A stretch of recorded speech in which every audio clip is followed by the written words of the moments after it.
Au pays du théâtre, une émission proposée par Philippe Rouillet avec la collaboration de Jean-Marie Tisserand.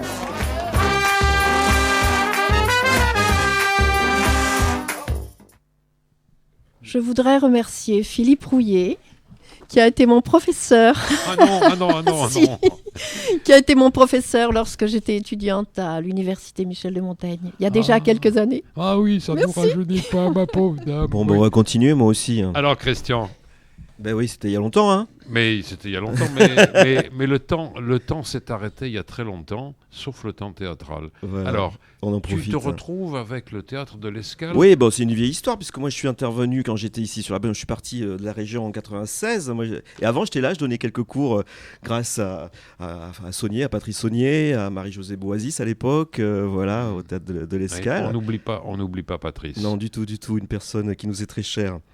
Voilà, et puis les années passent, moi je suis parti vivre ma vie de comédien à la capitale, et il se trouve que j'ai fait une comédie musicale qui a eu un certain succès, qui s'appelle Le Roi Lion, avec lequel en 2008 on a obtenu 3 ou 4 Molières, un spectacle qui a été très important pour moi, puisque j'ai pu travailler avec une équipe de Broadway, avec Julie Taymor, celle qui a fait le film Frida, sur Frida Kahlo, et qui avait créé ce spectacle à Broadway, et 10 ans après ils sont venus le créer à Paris. Depuis j'ai continué un peu cette démarche de comédie musicale, et comme entre-temps, à l'Escale, ils avaient ouvert des cours de comédie musicale, mais voilà, ils ont tapé un peu à la porte et puis on dit mais si on pouvait avoir comme ça un peu de pratique, comment ça se fait la comédie musicale? Alors, ce stage de comédie musicale, vous le faites quand? On le fait le week-end du 12 et du 13 avril. Très bien, important. Voilà. Inscription sur le site de l'Escale, théâtre-escale.fr. Il y a encore de la place? Il y a encore de la place et je vais essayer avec les gens qui vont venir, des amateurs, des professionnels, des gens qui ont envie de tester, qui en font déjà. Il y a un atelier depuis 5 ans, je crois, à l'Escale notamment. On va essayer de toucher ce moment où comment ça se passe quand tout d'un coup on joue et on doit chanter. On se met à chanter, on change de dimension. Comment ça se passe? C'est un peu comme quand il faut jouer au théâtre et qu'on doit changer de langue. Je ne sais pas si ça vous est déjà arrivé. C'est pas évident. Et là, tout d'un coup, les médiations arrivent, on ne sait plus où on est. Et puis, il y a une bulle qui arrive comme ça. Et comment le comédien doit gérer son émotion et passer de ce jeu théâtral à cet autre temps qui est celui de la musique. Alors, ça sera la question du stage. Et j'ajouterai, et quand on est prioritairement français.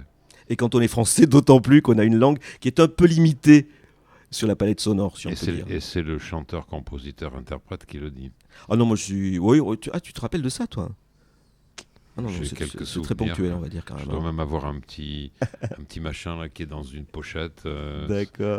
Voilà, ce sont des choses qu'a fait Christian aussi. Alors, ce stage, il va se dérouler sur 2 jours, c'est-à-dire matinée, après-midi. Voilà, le matin du samedi, la journée complète du dimanche. D'accord. Et on essaie de travailler sur ça, sur cette intimité de l'acteur au moment du chant.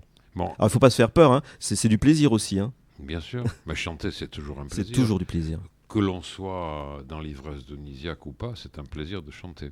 On fait le tout. Il y a des fils directeurs là, qui se nouent autour de cette table ce soir. Bon, le stage, tu l'as conçu comment? Tu vas proposer des textes, une partition? Je demande, oui, moi je vais avoir du matériel, hein, mais je veux que les gens viennent avec quelque chose qu'ils ont envie de chanter eux, une chanson qu'ils ont envie de chanter. Très bien. Et 2 minutes de texte qu'ils ont envie de dire à la première personne. Et après on va essayer de mélanger tout ça. Moi c'est une problématique qui m'intéresse, et c'est pour ça que je la pose. Donc moi, quand je fais des stages, j'en fais pas très souvent, c'est pour aussi régler moi aussi ce problème-là que j'ai trouvé sur scène. Comment tout d'un coup on change le jeu, et pourtant ça change pas.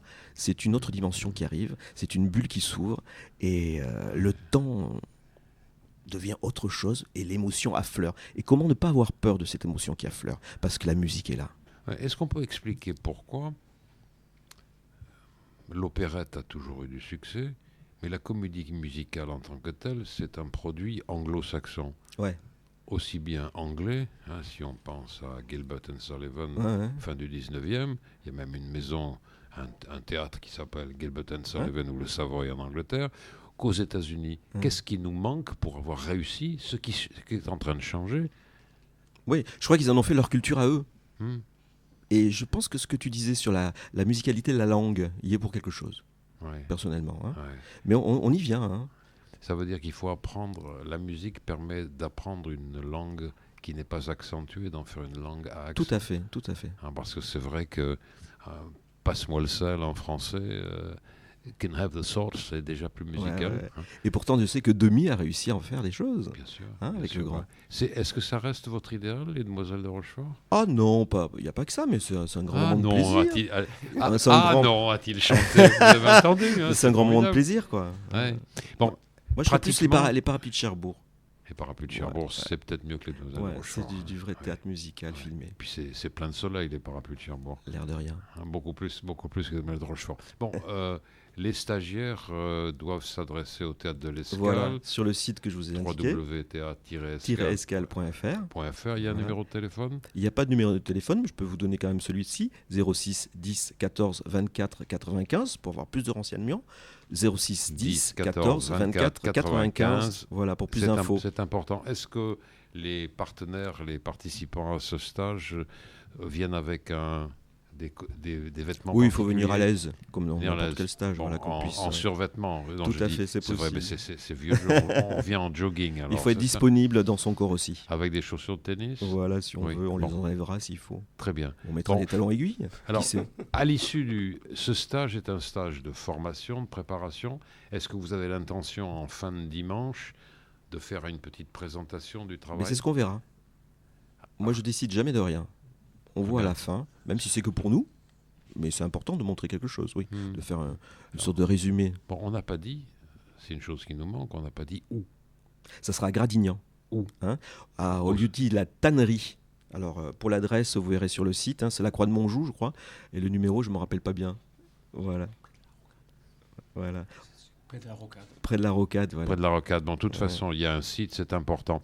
Bon, qu'est-ce que tu attends comme participants? Ils vont venir de tous âges? Il y a une non, là, limite? c'est pour les grands. Hein. C'est pour les grands. C'est pour les adultes. Et les grands, ça commence à combien? À 75? Non, à partir de 15-16 ans, c'est bien. 15-16 ans, très bien. Non, il faut qu'on puisse faire quelque chose d'un peu unitaire. Vous serez combien au maximum? On va être une dizaine, une quinzaine à peu près pour faire quelque chose, parce que c'est relativement en cours. On le reproduira peut-être par la suite, mais pour l'instant, essayer de faire une base comme ça de gens et qu'on ait du temps pour chacun. Bon. Parce qu'on va quand même travailler sur l'intime et c'est important. Le chant, c'est le chant de chacun, son intimité qui parle. Tu attends des participants qu'ils sachent chanter? Pas forcément. Non, ça c'est très intéressant justement. C'est très intéressant, quelqu'un qui ne sait pas ou qui croit qu'il ne sait pas. Très bien, très bien. Bon, Christian, quand tu ne fais pas des stages, qu'est-ce que tu fais en ce moment? En ce moment, tiens, j'ai fait de la radio il n'y a pas longtemps. Je fais travailler au campus de Radio France, à un campus, et donc je les fais bosser. Je les provoque, moi, les animateurs à la radio. Ils engagent des comédiens pour les provoquer, pour voir qu'est-ce qui se passe quand un auditeur s'emballe, un auditeur dit des conneries, un auditeur détourne l'émission, pardon. Ça ne se passe jamais au micro ils sont prêts à tout. Campus, Mais de toute façon, on va apprendre à gérer les planches, non, pour l'instant. Voilà, et sinon les planches, ça sera courant avril. Joe Egg de Peter Nichols qu'on fait dans le Nord, voilà, du côté de Lens, avec une autre compagnie. Là, c'est le titre complet. Il est dur, c'est Un jour dans la mort de Joe Egg. Voilà, Un jour dans la mort de Joe Egg. C'est génial. Hein. Et c'est un texte qui nous ramène dans les années 70. Ouais, c'est le swinging London un peu après. Quoi. C'est le London qui était encore swinging, comme le London qui balance. J'aime bien que ça balance. Hein. Swinging London, c'était Londres qui balance. Avec cet humour qu'on aimerait bien que le théâtre français ait. C'est vrai que ça c'est la marque propre du théâtre anglo-saxon et anglais en particulier. Et ça se passe où? Ça sera à Lens, du côté de Lens, dans le Nord. La France est un pays avec un nord, un sud, un est et un ouest. Hein. Mais tu voyages beaucoup. Il faut. L'intermittent est voyageur. Et tu continues à composer des choses? Je compose pas en ce moment. Non. Voilà, il y a moins de musical en ce moment de ce côté-là. Voilà, un peu de télé, un peu de cinéma, voilà. Très bien. Écoute, merci beaucoup. Et puis c'est un hasard de faire se retrouver le nouveau président de l'Opération Lumière, de l'association Opération Lumière, Eric Loth. Hein. C'est comme ça qu'il faut dire. Absolument. Non, parce que c'est vrai que flamand, non? Je suis pur produit hollandais. Je suis néerlandais. C'est vrai, alors donc hollandais, comme disait un célèbre coureur cycliste landais qui s'appelait André Darrigade. En règle générale, ce sont les Ballandais qui gagnent à Bordeaux et les Hollandais ailleurs. C'était un jeu de mots classique qu'il faisait tout le temps. Alors je rappelle que l'Opération Lumière, il y a un numéro de téléphone et un site, et c'est du 11 au 13 avril. Vous vérifiez un petit peu les dates, vous allez voir tous ces spectacles et surtout le climat dans lequel cet ensemble se déroule. Et puis, amis auditeurs, on va demander à Francis, c'est lui qui aura le dernier mot, de nous répéter le numéro de téléphone auquel on peut appeler si on veut participer à ce stage. J'espère que ça vous aura donné envie. Amis auditrices, amis auditeurs. Voilà, c'est Christian et ça sera le 06 10 14 24 95 pour l'escale. 06 10 14 24 95. Youpi! Amis auditrices, amis auditeurs, bonsoir, merci à tous d'être venus. Bonsoir Jean-Marie. Bonsoir Philippe, et j'en profite pour dire au revoir à nos chers auditeurs et nos chères auditrices. Et rappeler peut-être que... Oui, que demain, le 4 et le 5 avril, à Paul's Place, vous aurez le bonheur de voir du Beckett, la dernière bande solo et berceuse jouée par les Goupils. Merci beaucoup, et c'était à toi le dernier mot. À la semaine prochaine.